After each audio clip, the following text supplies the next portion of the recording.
they hate. And I know better than to listen to the people who are calling us slaves. I can feel the sun.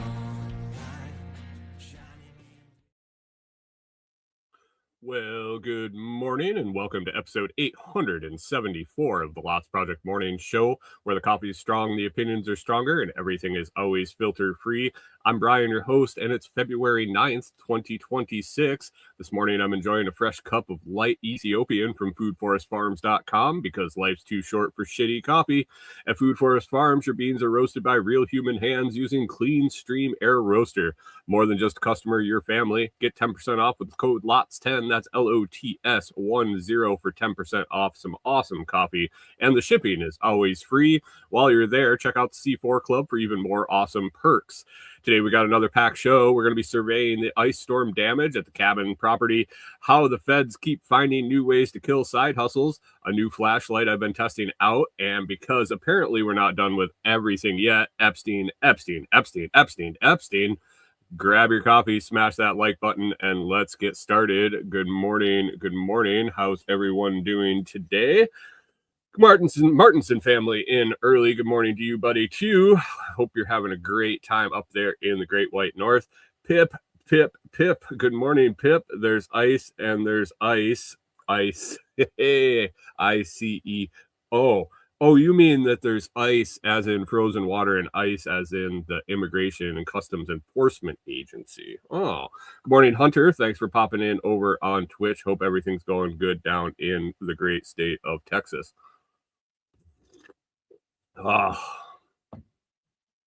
This light Ethiopian, man. It's fantastic. Every morning I make coffee. I get up, I hand grind my coffee. One small batch at a time. It's about one of these steel mugs. I make a couple of these stainless steel mugs. Good morning, Mike's Homestead. Thanks for popping in. Make a couple of these steel mugs, and so I'll grind the coffee beans for each one in a hand grinder. I weigh them out.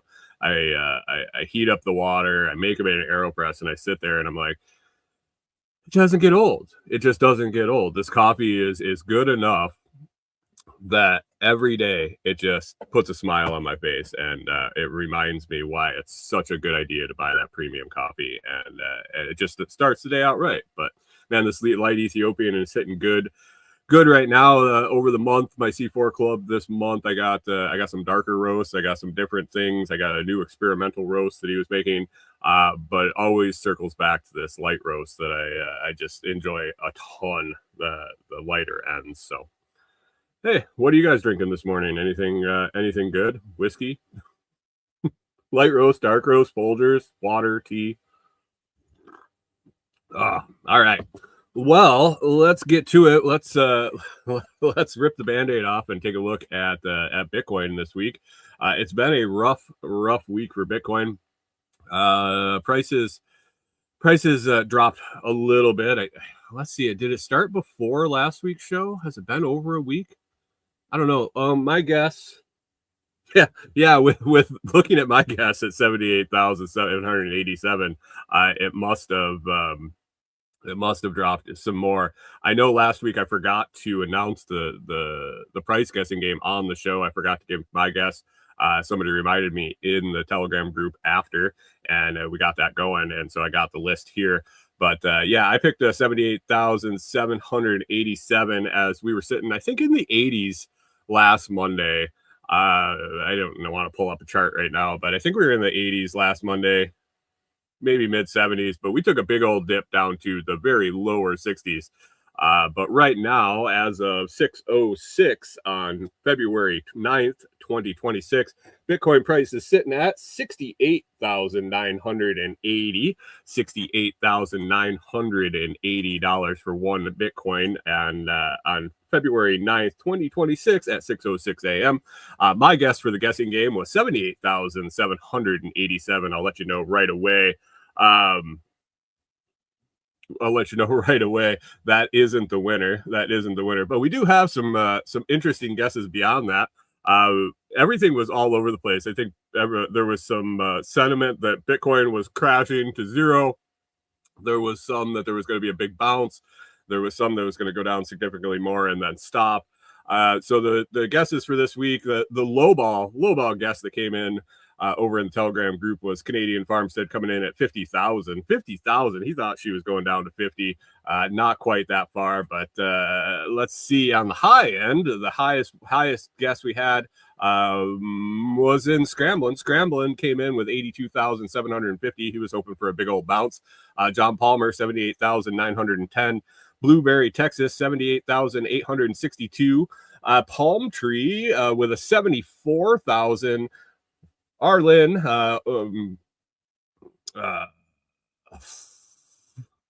Arlen came in with a guess of 72,950, and the winner this week, over there in the Telegram chat. I don't know if he hangs out in the live or just over in the chat, but Sean coming in with 68,900. 68,900. He's only 100.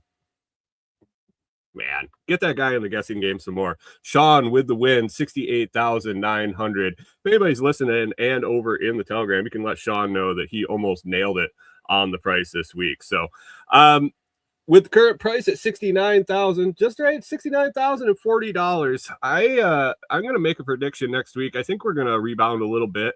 I think we're going to come up a little bit. 68. You know what? I'm going to go with 74,747. Stick with that palindromes. My guess for tomorrow or next Monday, $74,747. If you want to jump in on the Bitcoin Bitcoin price guessing game, head on over to the Telegram chat at t.me/LotsChat, t.me/LOTSCHAT. Try to join. I will have to approve your membership. Keep the spam bots out. We keep the scammers and the spammers and everybody out of there. And we have a nice little group that has a good time. It'll be pinned message. All you got to do is hit that pinned message and reply with the guess for next Monday. And if you win, if you're lucky enough to win, you win absolutely nothing. I guess bragging rights for the week. So my guess next week, 74,747. Head on over to the Telegram group and make your guess today. Pip says going to be opening up a Food Forest Farms light Nicaraguan in a little bit after the morning shots of rum. Are you on the forklift this morning, Pip? Or is Monday's your day off? Oh man, shots of rum on the forklift. Whew. Good times. Oh, all right. So, anyway, things we're going to be talking about today. I did make it out. I remember last Monday morning, on the show, we had kind of gotten through. We got through the bulk of the ice storm. Had gotten power back. The neighbors ended up getting power back. Pretty much the area. I think there were some stragglers. I think that the power authority said that most or all residents in our county had power back by Friday night when they quit work. So that was basically just shy of 2 weeks without power. We were 3.5 days, which wasn't bad. 2 weeks would have been inconvenience, but I think we would have still done all right. It was about 3 to 4 days before the main roads had kind of melted off, and we could easily travel to someplace, and people had stopped. Hoarding is not the word. Had stopped waiting in line to fill propane tanks. So I don't think we would have had to worry about propane for the generator. We were doing really well. That 3.5 days, we only used 1 20-pound tank. I talked about that last week. So I think if we had to make it 2 weeks, we could have. Water is a big pain in the ass when we don't have city water, and when the power's down, the city water system was pretty much useless. They did get a generator installed at the pumping place, but I don't believe it was quite big enough. and with everybody that drips their faucets when it's supposed to be cold here, so their pipes don't freeze, things like that. The water pressure goes down, and then there's boil water notices. So I mean, it's basically like you're pouring it out of a creek anyway. So without the running water, because we drained our tanks and everything, it's a pain in the ass to live out of buckets and jerry cans and pitchers and things like that. But we didn't have to do that too long. The temperatures came back up. We filled the tanks. I do want to report that once we filled the tanks, we didn't have any busted pipes. We didn't have any cracked tanks. As far as I can tell, we don't have any leaking. So the way I went about draining the system, basically ran it as dry as it would with the RV pump, and then turned the pump off and left all the faucets open, so it had room to expand if it froze. There wasn't enough water in there to make a difference. If it froze, it didn't crack anything, and it just thawed out again. So I was excited about that. Martinson family says we were the Manitoba hot spot last week at +4 centigrade. Well, that's over freezing. That doesn't hurt. That doesn't hurt. Yesterday we were at 60 something, and today I think we're pushing 70. So that's Fahrenheit, not Celsius. 70 Celsius. That'd be hot, wouldn't it? But anyway, so our water was good. We filled up the tank, we turned on the pump, and things worked. No leaks, no anything. So that was exciting. We were out of water. We ran out of the buckets and things, I think, until midweek. So it would have been like 4 or 5 days. I probably could have filled before that, but we did have some 2 days that ended up dropping overnight to low teens. And that gets iffy depending on how much water is in the system and how quickly it freezes. So that was good. We were happy with that. And then I had to go get more. I had to get new hoses on Monday after the show. So basically my mission on Monday was to get the show uploaded, then go check out the property. I didn't think I was going to be able to walk in or to drive in. I was hoping to be able to walk in because of all the refreeze on the ice and the hills walking back there. It was, from what I understood, a sheet of ice. And then also run up and go to the hardware store and get hoses. Canadian Farm says we have ice, but there's no ice. Does Canada have a immigration service like that? Does the RMPC do they kick the immigrants out, or do they have their own organization that does that, or does nobody try to immigrate to Canada? It's not an issue. I don't know. Maybe so. But one thing I was concerned about even last Monday, so it had been over a week. They do have a CBP in Canada. All right. One thing going out Monday, I was pretty confident. So it had been over a week, and we had some pretty high temperatures. The roads were melting off, but looking at our road, even after that length of time, there was still quite a bit of in the shade, slush, refroze slush, thicker places where people hadn't driven. And there are some pretty rural, I don't know if it's rural is the right word for it, but there's some pretty back roads on the way from here to the cabin. One way we go. There it goes down in the woods, and it isn't dirt roads, but let's just say there's a lot of shade and there's very little traffic on them. Pretty rural area in general, and then these are kind of back roads off the back roads. There are other ways to go, and I had kind of scoped out on the local Facebook groups that these were more passable, that they were pretty much dry. And so I knew I could get out there that way. To play it safe, first trip out, I was going to go the long way. Hadn't been that way in quite a bit. So I took off, made it to the property. Okay. I made it to the end of the easement road. The roads were all right. There were still some spots that were pretty sketchy, especially on hills, that I can imagine that a week prior, they were really treacherous. Basically single lane, unless you wanted to drive in the slushy, icy, slippery shit up and down a hill. But luckily, like I said, around here, there isn't much traffic, so it's not like you couldn't wait to use the cleared lane if somebody was coming. So it was no problem getting out there. I got to the end of the easement road. I had troubleshot my 4-wheel drive a little bit. I think it actually might be working better than it has since we bought the truck 5 or 6 years ago. But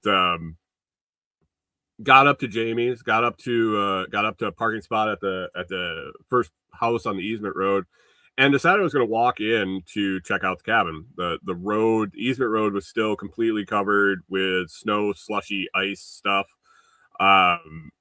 Luckily, it had warmed up that day into the 50s, and I'm almost 60, and the ice had started to melt. So if you're familiar, Pip probably doesn't know this, but anybody north, when it snows and then it ices over and it's super slippery, and then it melts, it'll give a little bit of when you step on it, it gives a little bit of a squish, and it actually gives you some grip. It gives you something for your boots to sink into a little bit and give you some traction going up and down the hills. And so it had gotten to this point, and I walked back. As I'm walking back, I see tire tracks on the road, which was interesting because I wasn't sure who was driving back there. Currently, from what I understand, we're basically the only people at the end of the road, and everybody else is seasonal. So I thought maybe one of the other people came up and drove in to check out the property. Wasn't really sure. So as I'm walking back, I hear a vehicle coming, and I was like, oh shit, there's actually somebody back here right now. Turns out it was the power company. There are 2 residents or 2 properties on the road that have power. It appeared that one had lost its line. A tree had come down on the line, and they were there to fix it. Conveniently, they also needed to clear all the trees out of that were blocking the easement road to get back there to fix it. So as I'm walking back, I think it was a total of about 3 or 4. Nothing super big, nothing that wouldn't have been easily handled by hand. I wouldn't need to get equipment or anything. Probably an afternoon with a chainsaw and just moving the stuff off the road. But the power company had already taken care of that. They had cleared the road, and they were actually driving out at the time I was walking back. They had a big old lineman truck, so I wasn't surprised that they were able to get in and out so easily. But they had their stuff fixed up. I continued walking past back to our place. Really, really curious to find out what happened. If there was so many things that could have happened. Let's start there. With the amount of ice, snow, wind, rain that we got, there were several things I was worried about. One was all the structures out there. So we have, I think, three cabins over on Tim's side with an outhouse and a metal shed. Over on our side, we have our roof structure that we put up, a soft-sided like canvas carport garage shed type thing, and a metal shed, and a pergola. We have all our solar panels there, and a bunch of other stuff. So one thing I was worried about was any of those buildings collapsing. The weight of what was on those roofs was pretty intense, especially if it was warm enough to melt, but not to melt it off. And then it rained, it saturates and it just gets heavy and heavy. That was one concern. Another concern was all the falling trees. If you looked around here, and the drive really made it sink in, seeing all the trees everywhere. But limbs came down in every direction. Mainly cedars and pines. They took the worst of it, but even the big old oaks and things, that ice on the branches was just bringing stuff down everywhere. So I was concerned about branches on any of the structures, on the sheds, on the solar panels. those were my biggest concerns. Was a failure of the structure, of any of the structures, because of the weight or fallen limbs. Got back to the property, walked up immediately to our place to check out what we had. As I was coming up, I could tell that the roof was still up. Didn't really inspect that real quick. First thing, I kind of poked around. The metal shed looked fine. I couldn't get inside to see if anything was leaking or how things were going as far as with things melting off, because the doors, there was enough snow and ice on the ground that the doors were frozen shut.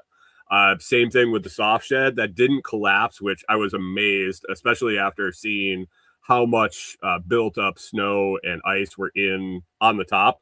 You know, as it got heavy, it sagged in, and then that just pooled in there. And I figured that weight would have just tore that canvas. Even if the structure was there, I felt the canvas was going to get pulled off. That held strong. I was able to pull off all the frozen stuff that was weighing the roof sections down. I was able to pop those off and throw them on the ground, alleviate some of the weight. But the same as the metal shed, the bottom of the doors were frozen into the snow and ice, so I couldn't open up to see inside. But from the looks of the outside, it looked like it was good. When I did check the cabin, everything seemed okay. I went inside. There were no leaks on the inside, so nothing shifted or buckled or allowed any moisture inside. The door worked the same, like nothing shifted to where it took the door out of square. The windows still worked the same. So nothing shifted from the weight, which was good. I had hoped not, but you never know.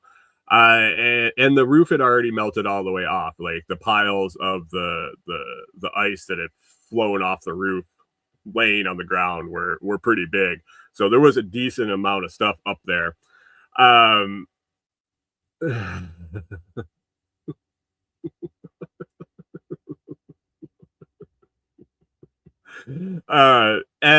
the only thing that happened, and it could have been way worse. So I have stacks of solar panels, probably, I think there's like 6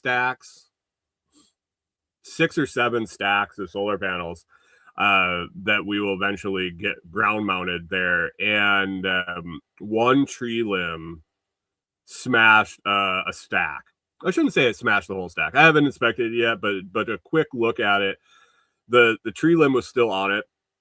It definitely smashed the top 3 or 4 panels, but looking at the stack, I think it was about 8 in the stack. The top 3 or 4 were cracked, definitely, and then beyond that, I might have taken the impact enough that it didn't damage some below. So 3 or 4 solar panels at the price we paid. I wasn't devastated by any means. It will be what it is. We'll just absorb that into the array and figure it out. But with all the damage that could have happened at our place, 3 or 4 solar panels wasn't a big deal. I walked the property a little bit, basically the paths between our site and Tim's site and the food forest, and checked those main things out, and the outhouse. Had one tree that completely came down across the trail, literally ripped the roots out of the ground. The whole thing was laying, you see those with the root ball sitting up in the air. One of those, not horribly big, but enough that it obviously needs to be cleaned up and removed out of the trail. Some limbs came down on the way down to the food forest, a few limbs in the food forest, but it didn't look like anything. It didn't look like any limbs landed on any of the fruit trees or anything. They looked all right. No significant damage as far as I could tell. Walked over to Tim's structures. Nothing took direct hits. There was still quite a bit of snow and ice on his roofs because they're in the shade mostly. And inside, I wasn't sure. I was just doing a quick scan outside, so I didn't make it inside there to check out the inside. But I think we should be all right. There's no damage from falling limbs or anything. So outhouse was good. Everything else was pretty good. So all in all, for as bad as it could have been, I was very happy with how things turned out.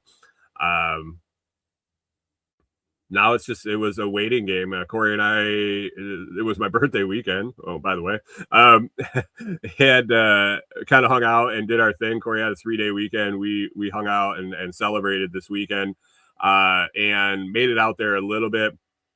Didn't really want to get stuck on the road and didn't have the time to walk in and walk out. So that is my job this week, is to explore the road, make sure we can drive in and out, and then back to work on the cabin and getting things put back in motion. And thanks, Hunter. I appreciate that. Getting things rolling again and back on track. We had about a 3-week delay here again from the weather, and that's been a couple different times in this cabin build. We've been had long delays from weather where we couldn't get material and we couldn't access the place. So yeah, it is what it is. Back at it, but after surveying the damage, like I said, I was pretty happy that with what I saw. So that is that. That's the update on the cabin. Like I said, we didn't really have any progress on anything since we couldn't really even get in with tools and stuff. I took all the majority of the tools home for the ice storm in case I needed them, and so I got to haul them all back in there now. That is that. Segment 2 on my list here is let's talk about Comfrey for a second. After the ice storm, it was amazing. Actually, during the ice storm, I was getting Comfrey orders over at comfreyroots.com. It's a great time. Even I was a little weirded out when I saw people that were getting several inches of ice and snow ordering roots. But man, I guess you could start them inside in a pot and or in a tote and then transfer them out. I prefer to just go straight into the ground with them when you get them. But anytime you can get a shovel in the soil, you can plant Comfrey roots, and now's a great time, especially in the South, to get those going so they're nice and established and ready to take on those hot summers. You can head on over to comfreyroots.com, Comfrey, COMFREY, roots.com, and pick up your Comfrey roots today. It's a fantastic plant that will provide you all sorts of different things as they develop and mature. They're a great plant to look at, a great animal fodder. They're great for your soil. They're a dynamic accumulator, which means the taproot goes super deep into the soil and pulls up minerals and moisture, so pretty drought resistant from way deep in the soil and brings that back up to the top. So Hunter says his Comfrey down in Texas is super sad, but still green at the base. Yeah, you had some cold temperatures there. You might lop those off about 2 inches above the ground and let them come in, Hunter. Maybe. I'd have to look at them, but I'm guessing that you'd be all right to knock those off and let them come back. He says the red ants love them for some reason, because it's the best plant in the world. We need to all share. But comfreyroots.com, head on over there and get started with this fantastic plant today. All right. Let's see. Number 2 on the list today. Side hustle buzzkill by the feds. Not directly, kind of indirectly. So with the storm and the damage and my skill set and availability, I figured that I'd be able to easily pick up some side work, just cleaning up yards, cleaning up big branches that fell, using the chainsaw, just bucking them down, stacking them up, or even giving quotes to haul the wood away. I can do it way cheaper than tree services. I'm not going to offer felling. I'm not going to maybe if it's way out away from any structures by itself, I'll knock it down for someone else. I'm a little more risky when it comes to my stuff. But no, I'm not insured in case the tree drops on somebody's house, so I don't even mess around with that. But ground cleanup stuff that's bigger than you're going to be able to handle by yourself. If you don't have a chainsaw, I'll cut it up and stack it up and clean your stuff up. So I figured that would be pretty easy to quote some jobs. I think there's enough work around for all the tree companies plus anybody that wants to help out. And so I started putting ads up. I started throwing ads up, reasonably priced, more than reasonably priced. I'll come up, I'll knock that out and go on my way. And just as I was getting that out there, getting the word out, the mayor of the town made an announcement on Facebook groups. So our area got declared, I believe it was a state of emergency on the state level, a state of emergency. But I believe that it was declared a federal disaster area, natural disaster area, like when a hurricane comes through or whatever. I think we were put in that classification, which means there's going to be Fed money coming in. And rightfully so. I guess it's his job as the mayor to let people know this, but it really put the brakes on my plans.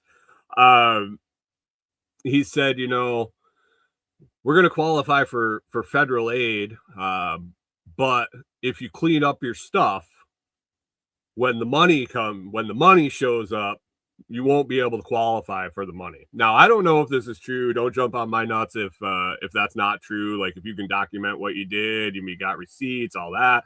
Yeah, you probably do. But the way he wrote it and the way people took it, as far as I could tell in the comments, was don't touch your stuff until the Fed money arrives, and then we'll divvy it up and everybody can get what they want. Also in the post was that money can only go to licensed, insured, and bonded companies. Even doing the stuff that I was doing, which really wouldn't require those things. And also the rules on burning the wood. You either have to do it on your property or have it hauled to a certified property to have it burned.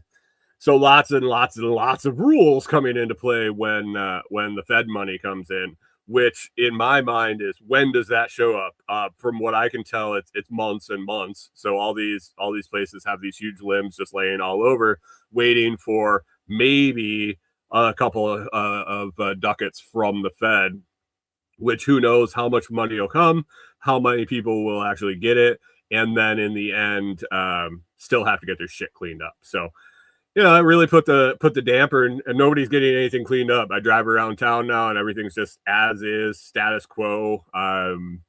Nobody wants shit cleaned up. So that was kind of a bummer when they did that shit. Martinson family says, doing a week stripping concrete forms 2 miles from home, bridge on the north side, house highway nearby. I'm not sure what that means, but anyway, Pip says, last hurricane, a small town said, if you replace more than one fence panel, you're required a permit from the city. Yeah, it's sad. I mean, I'm able-bodied, willing to help somebody out in exchange for cash or trade or whatever. But we're waiting on freebie handout money. And I get it. You pay taxes, you pay in, try to get as much out as you can. But at some point,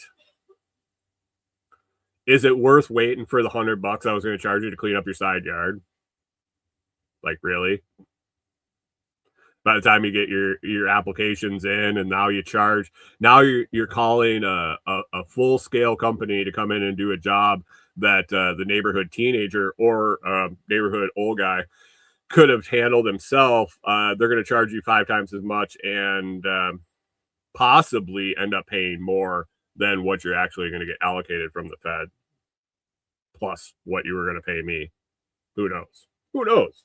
But yeah, no takers on yard cleanup. Have also put out there that help with preparedness consulting, where we did pretty well. We did pretty well through this ice storm. A lot better than a lot of people that should have done a lot better than us, that had a solid infrastructure for their housing, lots of room to store stuff, all that. I think we did a way better than a lot of people around.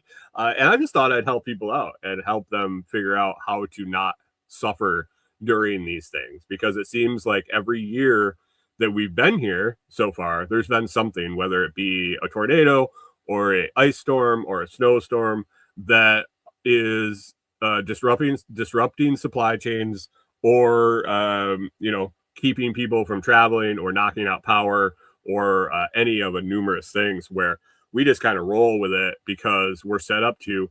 And I was hoping that people would see the value and in being set up for themselves. So, but I guess if people have seen the value in being set up for themselves, they've already done it, and they don't need my help anyway. So we'll see. The ads are still out there. Maybe sometime in the future. So that was kind of a buzzkill. Thought it was a good idea. But Pip says, I would have figured no one in Tennessee or North Carolina would trust no one in Tennessee or North Carolina would trust FEMA after that last hurricane came through and getting screwed with sandpaper condom. Whoa, that doesn't sound good.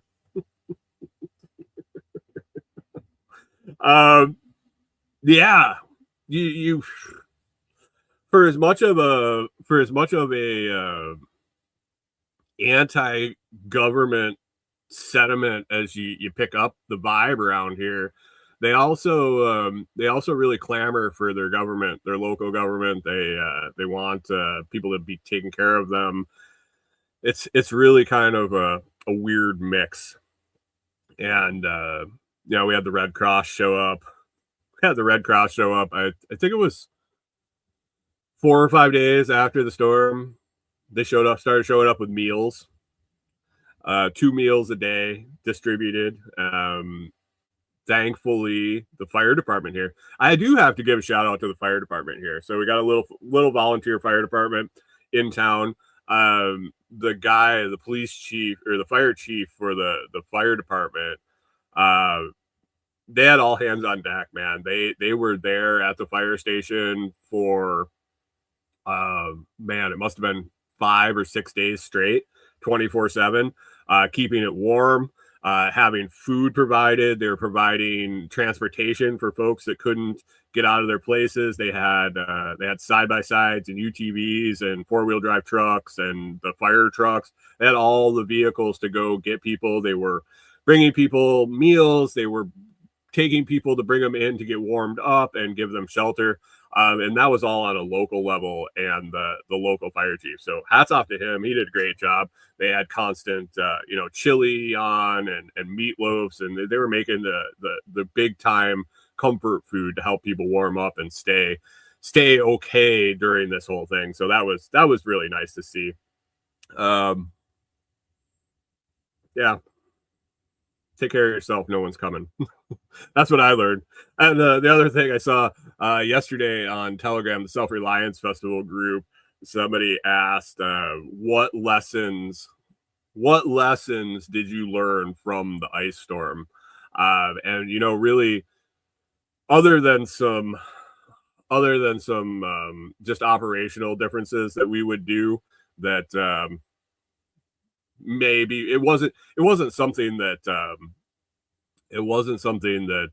was life or death by any means. It's just more comfort stuff. Other than a few little things like that, I learned that being prepared is fucking boring. When everything's squared down and you don't have to worry about anything, and you're just kind of rolling through it, it's pretty boring, which is good.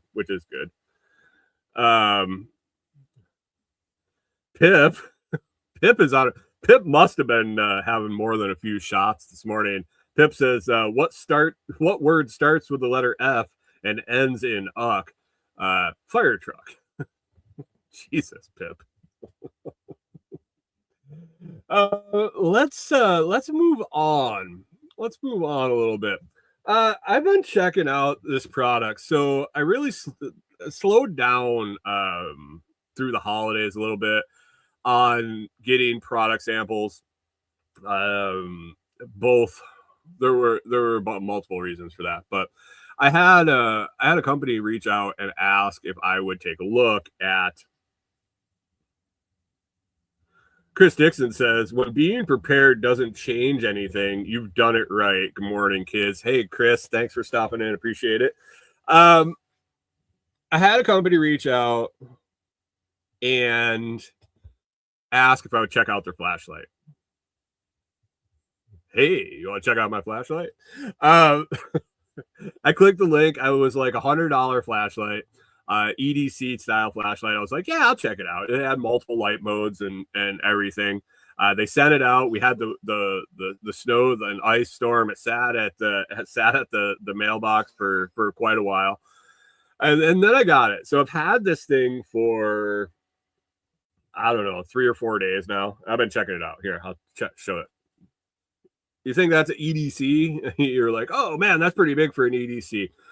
This is the Imalent GR35 PE. Now this thing is pretty cool. I got a couple things I don't like about it. I'll talk about those in a minute. But basically, it has this nice little cover. You open the cover up. Cover comes completely off. A magnetic cover here. But this is like a battery bank that it's stuck in. Now, when you pull it out, it's actually pretty small. It's lightweight enough. I carried it in my pocket one day. It's not horrible. Battery bank, I think, gives it. I want to say 30 hours continuous charge on this, and you just throw that in there. And it does have a hole in the end. If you're watching the video, this is a lot better. But, anyway, there's a hole in the battery case to where you can use the flashlight while it's in the case. So you could literally carry that if you wanted. It's a little bulky and a little heavier. But this thing's pretty cool. If you're watching the video, you can see this little circle here on the end. This is a dial to switch between modes. Now this thing, it's got your normal white light there. 2800, I think 2800 lumens, bright white.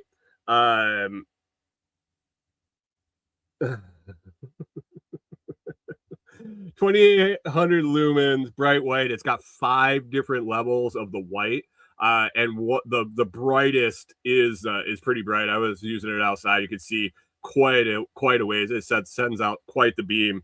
But the impressive part to me is this has a green laser, so it's a laser pointer. If you want to fuck with the cats, you want to do a presentation, you can pop this out. You turn the dial to the green laser. There is also a red light here on the bottom. This actually lights up here on the bottom as a red light. And then it's got UV. What do you use UV for? You can inspect the hotel room when you get there if you dare. But a lot of things that people use them for, checking for pet stains, blood trails, all sorts of different stuff. Any biological fluid's going to light up in the UV. And the cool part about this is most pocket flashlights, there's 2 different wavelengths of UV. There's a cheaper wavelength. Let me see. Let me get the actual numbers here. So there's 395 nanometer and 365 nanometer UV light. The 395 nanometer is a cheaper version, longer wavelength. Doesn't light up as much when you see that purplish glow, and then things glow in the purple. Not as bright, and really kind of on the kiddie level. The 365 nanometer UV light is more. It's brighter. It it lights things up more, and it's more on the professional grade where your your lights that investigators use and things like that. This has that nicer 365 nanometer UV, and so it's got the brighter, more effective light. Pip says might use that for the next time I rent a room up there for SRF. Are you sure? Are you sure you want to know what's there? But yeah, it's really nice. You just spin the dial, and I'm not going to do it into the camera because it would blank the camera out pretty quick because it is super bright.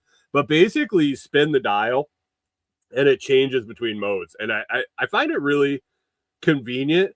It's got a pocket liner clip, it's got a spot, and it comes with a lanyard for this. It also has a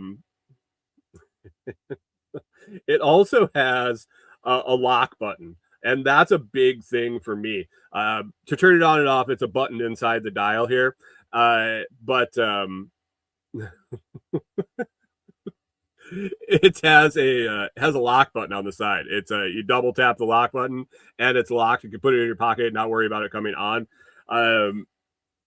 Chris Dixon says, be careful what you wish for on the jokes about the hole on the end. And Mike Homestead said, if you use that light in the room before SRF, then where would you stay? Yeah, I don't know. You stay at that Best Western, don't you? No, I don't know what that place is. It looks kind of shady. Is that the one you set on fire? Did you set your room on fire? And they let you back? Anyway, one bad thing, the only bad thing, well, I guess it's a little big. It's a little big. Bigger than like a Streamlight. Probably 2 Streamlights size, but it is narrow. It's flat. It sits in the pocket well. It gets fucking hot. It gets hot. Hunter says it's a clean bed. Did you use your UV light to make sure it was a clean bed? I think that's what we're talking about. All right, Martinson family, shake it off. Have a great day. Have a good day at work, and we always keep powder dry.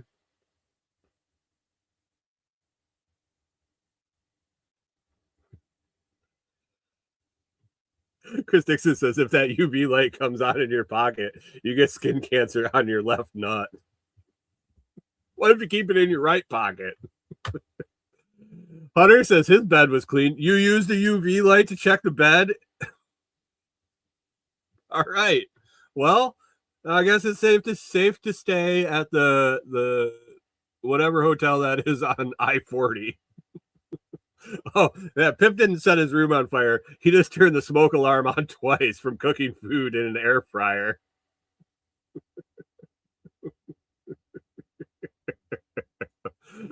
Hunter grabbed the wrong light. Oh, man. All right. Well, anyway, it gets kind of warm. Other than that, and, really, it cools off really fast if you're using it. So I guess that's a good feature if it comes on in your... I guess if it comes into your pocket, it's on because it'll get warm and you'll feel it. But Chris Dixon says he wouldn't use a UV light in the lobby. You haven't seen this place, man. But anyway, I'll throw a link in the video description for sure. Let me throw a link in the chat if you want to go check it out. It is on the spendier side. It runs right now. It's on sale. It's on sale on Amazon. I think it's down in the $87, I think. But normally just under $100.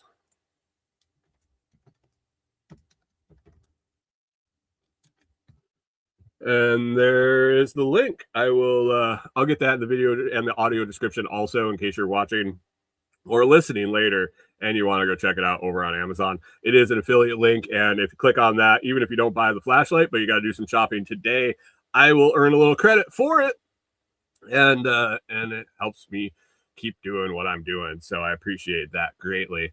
Not a bad little flashlight, especially somebody reaching out. I got to make some videos on it and test it out a little bit more, but comparable. value for value. Streamlight, I think, just knocks everything out of the park. I think it always has, and it probably always will, on the price and the fact that you can get them super cheap on Amazon if you watch for sales.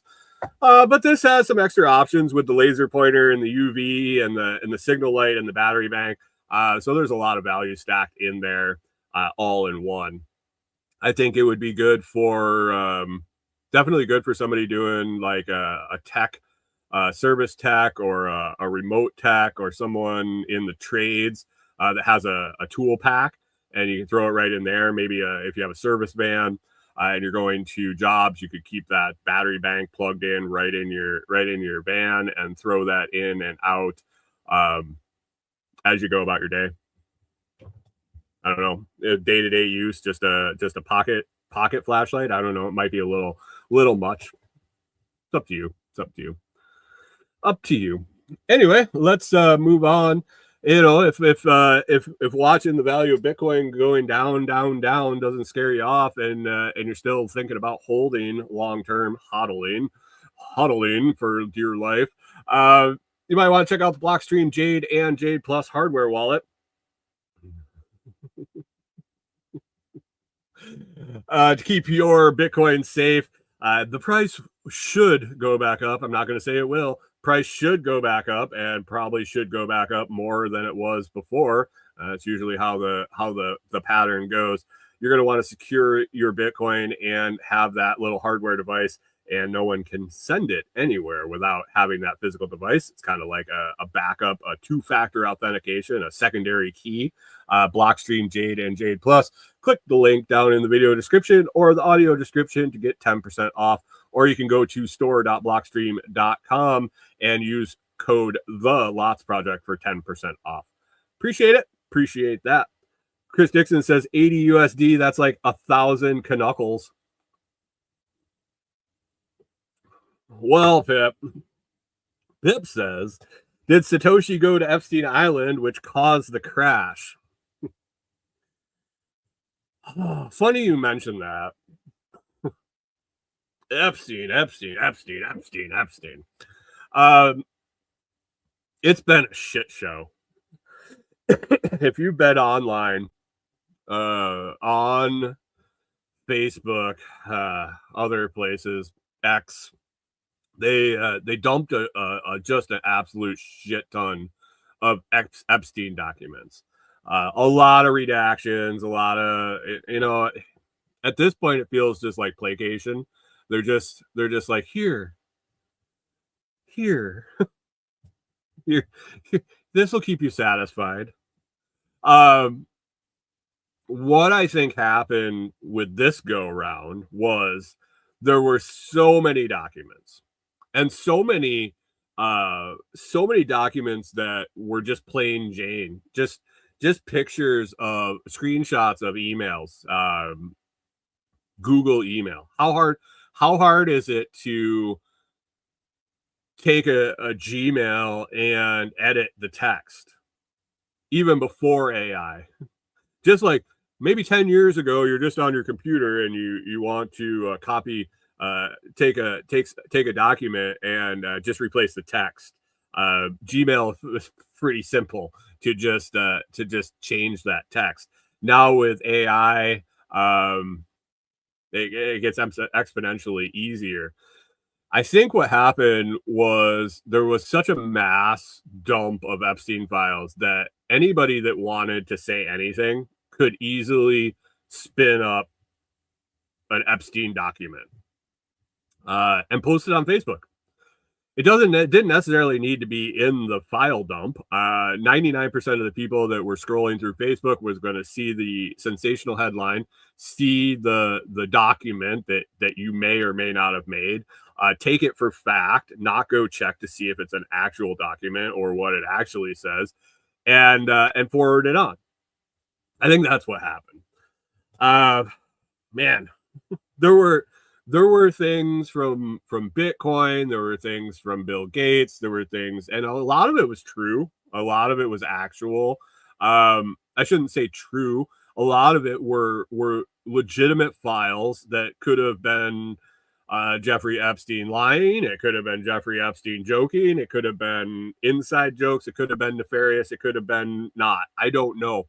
But I do know that Jeffrey Epstein didn't invent Bitcoin. Well, I can't say that for sure. I would be very, very, very shocked if Jeffrey Epstein was Satoshi, first of all, or even was in the early creation of Bitcoin. Hunter says, "Oh yeah, old Jeff invented Bitcoin." Well, I mean, I've seen multiple posts that say it. I've seen multiple posts that that Epstein colluded with a programmer who ended up being Satoshi, that he funded Bitcoin to be able to transact. And this was my favorite part of it, to transact for all their nefarious pedophilia bullshit without being caught and being traced. So that person obviously has zero clue how Bitcoin works and is completely transparent and all on the blockchain. So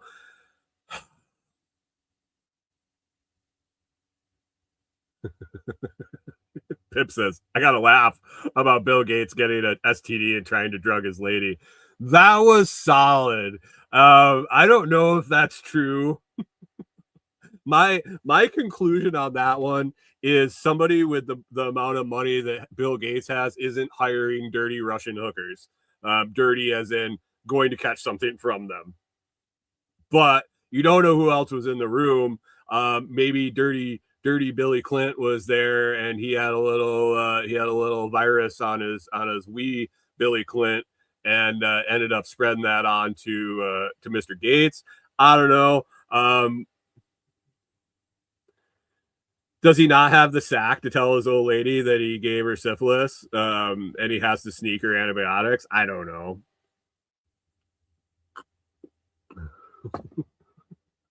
If you don't know what I'm talking about, one of the documents basically alluded, and it turns out that it was like Epstein emailing his brother or something about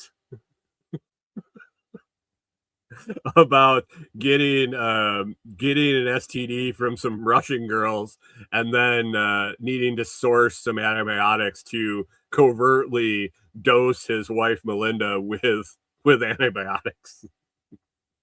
Was it true? I don't know. They're no longer together because of definitely stated that Epstein had a lot to do with the fact that Bill and Melinda Gates aren't together anymore. So you never know. Chris Dixon says, dirty like needing the UV light. I think you're going to need more than the UV light for this one. But I don't know if I'd want to shine a UV light around Epstein Island.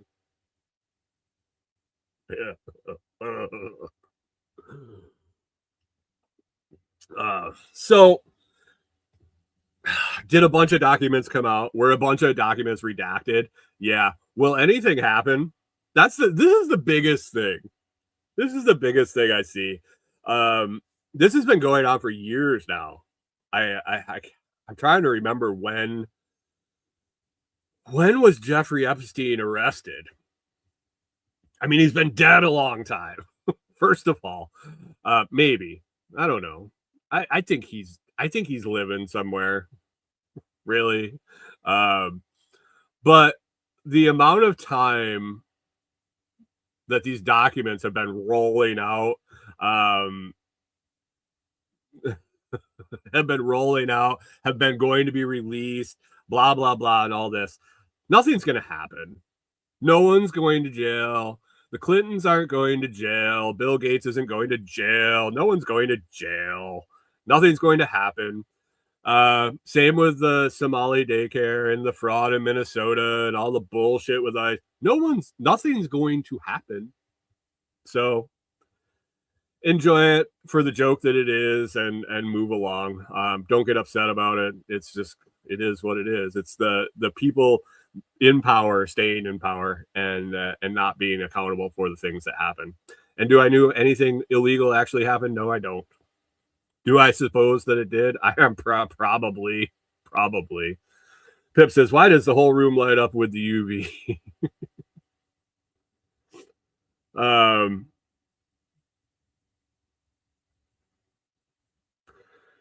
Pip says, Jeffy got switched out, no doubt. Same with the human organ harvesting in China. Right. And Dixon Way says people will get enraged. I believe that's the goal. Yeah, I mean, for sure. It's to keep the people fighting. It's to keep the people mad. It is what it is. Now Thomas Massey is actually one of the political people that I think is a decent dude. Kind of walks his walk and talks his talk. I think he might have some names.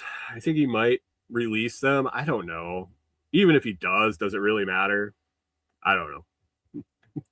I'm done with Epstein. It's just joke fodder at this point. Really is. And I don't see anything happening of it.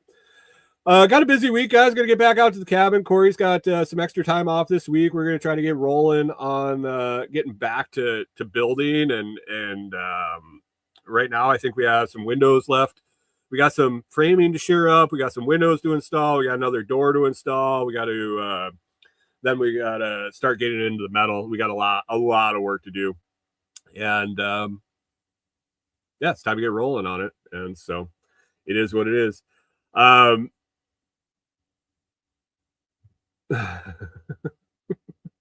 Pip says, I'd like to give credit to T. Massey. Press F for respect. F.